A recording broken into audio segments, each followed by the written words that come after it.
દર્શક મિત્રો, એક સમય એવો હતો જ્યારે આપણા પૂર્વજો માટે મિલેટ્સ માત્ર અનાજ નહોતું, પરંતુ જીવનશૈલી હતી, સ્વાસ્થ્યનું રહસ્ય હતું અને પ્રકૃતિ સાથેનો એક સંબંધ હતો. પરંતુ આધુનિકતાની દોડમાં આપણે આ દેશી સુપરફૂડને ભૂલી ગયા અને કદાચ એટલા માટે જ વર્ષો પહેલાં એક દૂરંદેશી વિચાર જન્મ્યો. આવો જોઈએ આ મિલેટ્સ અંગે એક વિશેષ અહેવાલ.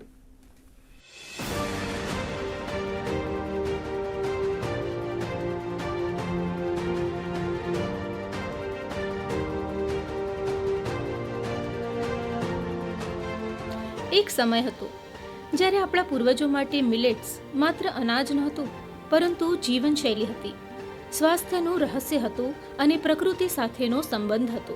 પરંતુ આધુનિકતાની દોડમાં આપણે આ દેશી સુપરફૂડને ભૂલી ગયા અને કદાચ એટલા માટે જ વર્ષો પહેલા એક દૂરંદેશી વિચાર જન્મ્યો. વિચાર એવો કે ભારતના ખેતરોમાં ઉગતું આ પ્રાચીન અન્ન માત્ર ભારતને નહીં, પરંતુ સમગ્ર વિશ્વને સ્વસ્થતા, પોષણ અને ફૂડ સિક્યોરિટીનો માર્ગ બતાવી શકે.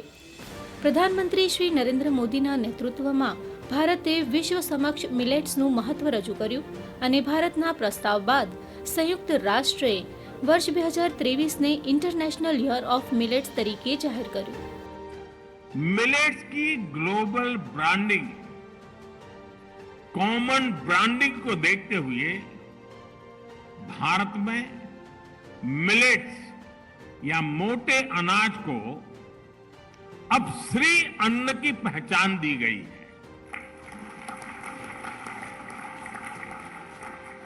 श्री अन्न केवल खेती या खाने तक सीमित नहीं है.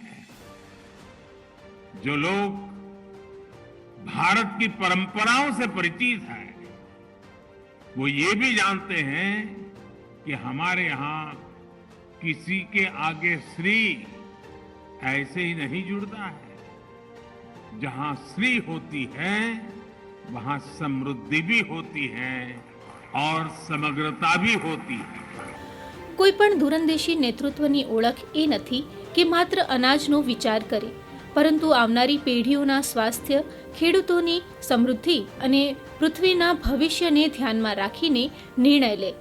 અને કદાચ એટલા માટે જ પ્રધાનમંત્રીશ્રીએ મિલેટ્સને માત્ર અનાજ તરીકે નહીં, પરંતુ શ્રી અન્ન તરીકે ઓળખ આપી. શ્રી ધાન્ય એટલે મોટા અનાજ, ઝીણા અનાજ, જેનાથી આરોગ્યને ફાયદો છે, ખેતીને ફાયદો છે કારણ કે એમાં પાણી નથી જોઈતું, ખેડૂતને ફાયદો છે કારણ કે પેસ્ટિસાઇડ છાંટવાની જરૂર નથી પડતી, નાની જમીનમાં થાય, મોટી જમીનની જરૂર નથી. તો પક્ષીને ફાયદો, પ્રાણીને ફાયદો, ખેતીને ફાયદો, ખેડૂતને ફાયદો અને આરોગ્યને તો ફાયદો છે જ. પણ મિત્રો, ભારતને ઇકોનોમિકલી સાઉન્ડ બનાવવા તે મોદી સાહેબનું એક હિડન વિઝન છે અને એમાંનું એક છે મિલેટ, જે ભારતની ઇકોનોમિક અને जबरदस्त लेवल ले जा सकते हैं. पहले मुझे पता नहीं था, सिर्फ पढ़ाई में आया हुआ था, पर जब से पता चला तो यार इतना सारा फाइबर होता है, ग्लोबल वार्मिंग में खास करके हेल्प करता है क्योंकि पानी कम यूज होता है उसके अंदर, अपनी खुद की हेल्थ के लिए, मतलब बॉडी हेल्थ के लिए कितना ज्यादा अच्छा है. मैंने जब से मिलेट्स में कन्वर्ट किया ना, तो हेल्थ काफी ज्यादा अच्छी रहती है. मैंने मेरी लाइफ में चेंजेस लाए और मिलेट्स के बारे में जाना और फिर उसको मैंने मेरी लाइफस्टाइल में चेंज किया, जैसे रागी की रोटी लेना एंड बाकी सारी चीजें, एंड मेरे वेट लॉस में न्यूट्रिशन में बहुत हेल्पफुल रहा है. पॉजिटिव मिलेट्स जो है, kodo millet, barnyard millet, little millet, foxtail millet, brown top millet, इनके बारे में अभी जो अवेयरनेस आ रही है सोसाइटी में, तो हमने इसी को ध्यान में रखते हुए काफ़ी सारे प्रोडक्ट्स बनाए हैं, जिसमें मिलेट नूडल्स है, मिलेट पास्ता है, मिलेट कुकीज़ है, millet nachos are there, millet handvo is there. और ड्यू टू कि जैसे कि अवेयरनेस बढ़ रही है ग्लोबली, तो इसका बेनिफिट ये हो रहा है कि लोगों में भी अवेयरनेस आ रही है, दे आर कंज्यूमिंग. तो इससे लगते हुए बिजनेस अपॉर्चुनिटीज़ भी बढ़ रही हैं.